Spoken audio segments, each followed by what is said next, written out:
Well, with that out of the way, and now I'm hungry.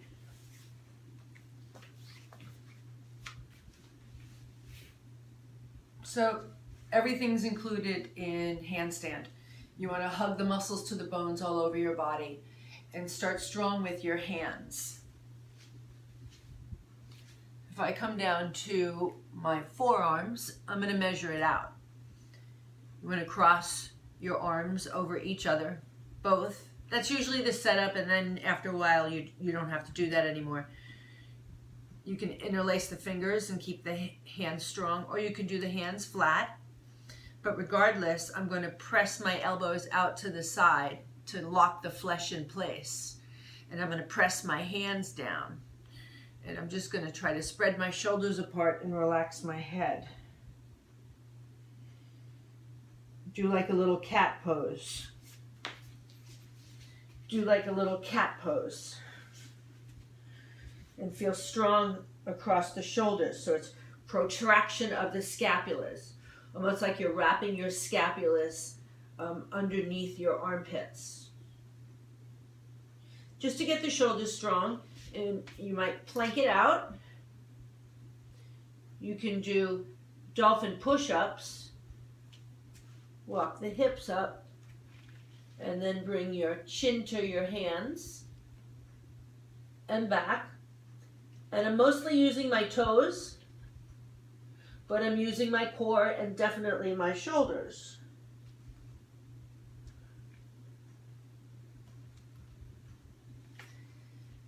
Plant the hands down and really imprint the finger pads into the floor.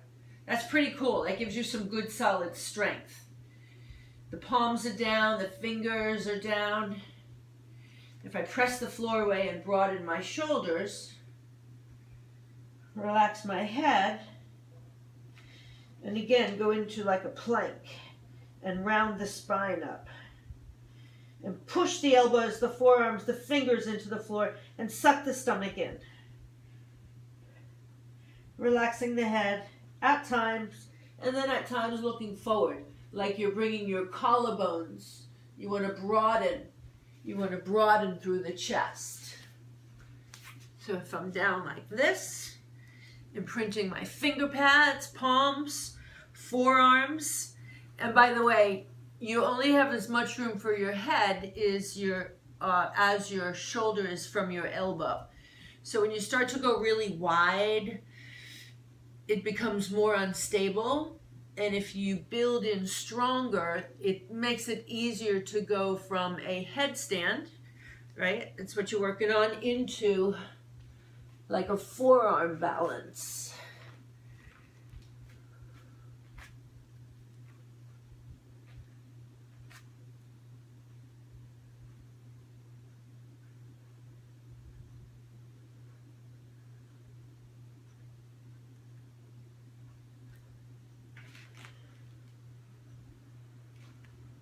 Peace. All right. Oh, I needed that. Another way to work on getting your shoulders strong, your shoulders becoming your hip girdle, you have to work your lats, your shoulder.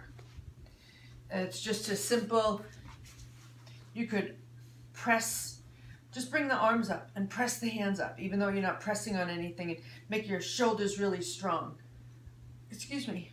And then think about kind of wrapping your armpit slightly forward and bend the elbow. So if I bend the elbow and I bring my elbow forward, I can bring my shoulder forward and I start engaging into my lats here. Ooh, I can feel mine. But my hand is alive too. My fingers are spread really wide and I'm actively bringing my arm in like I'm pressing something together. And on that note, saved by the block. You could bring a block between the arms, press them together, and do anything. Go plank from here. I think the hands here are better. Really squeeze that block and just lift the block up and rotate your pinkies forward and your thumbs towards your head and spread the hands nice and wide. Squeeze the block And then just kind of keep the spine neutral and lift and down. Squeeze it, inhale, lift, exhale, down. Actually the other way. Exhale, lift, inhale, grow tall. Exhale, lift, inhale, grow tall. Squeezing that block. Ooh, I feel that. That felt really pretty good. Wow. Work on your core. Here's some simple core, simple yet effective. This is forest yoga. You can squeeze a block between your inner thighs, or you can wrap the legs in eagle and really squeeze the knees. Keep the feet active, and the knees are more close than they are further away. And one hand on top of the other behind the head. And you want to squeeze the knees, keep the feet active, squeeze your sits bones, hollow your pelvic floor like a Kegel exercise. Even squeezing the lower butt. And lower belly down, squeeze the sits bones, curl the tailbone, lift the head and the shoulders. You can bring the chin to the chest and lift a little more. Lift the head and the shoulders a second time. Look at the stomach, suck it in. Lower belly down, feet are active, squeeze the inner thighs. Elbows to the left. Curl the tailbone, lower belly down, lift the head and the shoulders.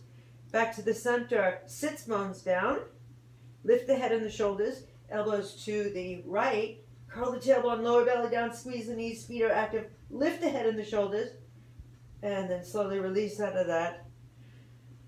Woo.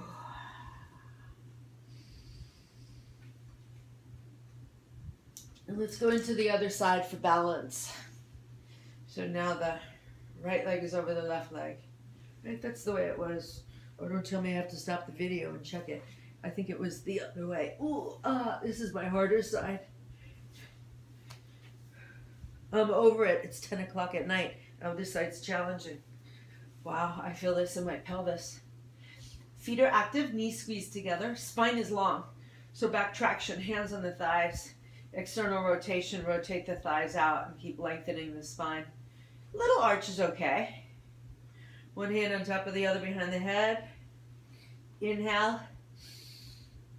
Lift head and shoulders. Squeeze the knees. Feet are active. Curl the tailbone. Lower belly down. Lower belly down. Lift the head and the shoulders. Spread the feet. Elbows to the right. Curl the tailbone. Lift the head and the shoulders. Lower belly down.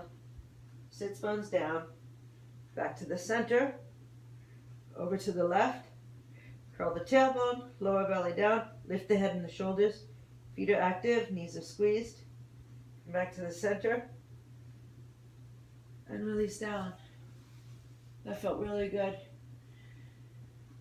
Here's a quick hip opener. In order to experience one's full strength, one must first be supple. So when you open the tissue, you find the strength. And the hips, we tend to lock a lot of stuff in. But not the dust on the ceiling. That's just going to stay there. Okay. So if I go into wind removing, squeeze the knees, squeeze the elbows. My feet are active. My neck is long. I press my knees up into the arms. I let my shoulders relax. I lengthen the tailbone. Squeeze the pelvic floor. Hollow the belly. That feels so good. I feel that in my inner hips. And then I'm just going to relax. And then take it into happy baby and hold the heels from inside. Knees towards the shoulders. Feet are active. Neck is long. And pull on the heels as I press the feet up and lengthen. And then bring the knees together over the chest. Backs of the hands touch. And then I like to take it into straddle split, but I can't do that with the wall. So I'm going to go into frog. My knees are in alignment with my pubic bone, not my belly button, my pubic bone. Heels turned up, toes out. The hands are just stabilizing, or they can come underneath for support. But if you lightly press the inner thighs and think of tractioning them apart like a thin piece of fabric, and suck the stomach in. And then from here, maybe you can bring the feet down and the knees up. Feet down and the knees up. Actually, I think if you bring the feet together,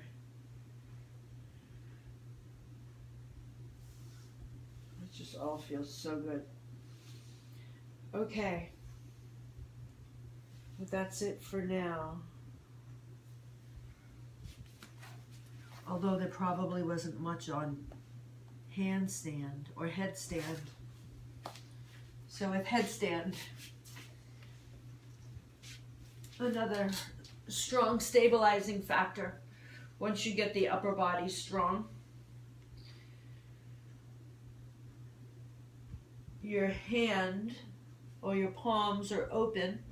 That's if you're using hands together. And they go on the back of the head, and the crown of the head is on the floor. Press the elbows down to activate the shoulders, scapulars. And turn the toes under. Suck the stomach in, come up on the toes. Press really strong through your hands. Try to lift your head up a couple of times. And bring it back down. Try to get your hips over your shoulders, and then just bend one leg and even toe tap. And bend the other leg, toe tap.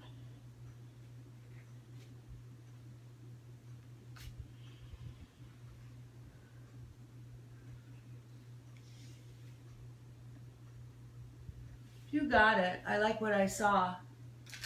Send me a video if you get a chance. Peace out. Love you.